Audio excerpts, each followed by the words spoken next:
And if I'm turning blue, please don't save me. Nothing left to lose without my baby. Roshan ভাই, এটা কি করছিস? আমরা এটা ন্যানোপ্লাস্টিয়া করছি। ন্যানোপ্লাস্টিয়া? হ্যাঁ, ম্যামের হেয়ার খুব ড্রাই ছিল, ড্যামেজ ছিল। আচ্ছা আচ্ছা, তো এটা কি সব হেয়ারের জন্য? হ্যাঁ, অ্যাকচুয়ালি অলমোস্ট সব হেয়ারে যে যাদের হেয়ার ড্যামেজ থাকবে, ড্রাই থাকবে। আচ্ছা,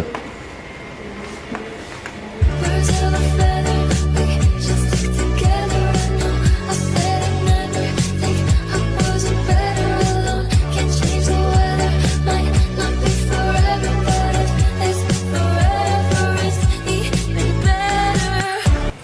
খুব ভালো লাগছে। আমি দাদার কাছে আগেও করিয়েছি, 1 বছর আগে আমার বিয়ের আগে করিয়েছিলাম। এইবার আমি আবার করিয়েছি এটা। আমার এইটা অনেকটা লং লাস্টিংও করেছিল আগেরবার, 7-8 মাস মতো ঠিকঠাক ছিল। আমার খুব ভালো লেগেছে, আর ভালো লাগে বলেই আমি এখানে এসেছি। Thank you. ওয়েলকাম।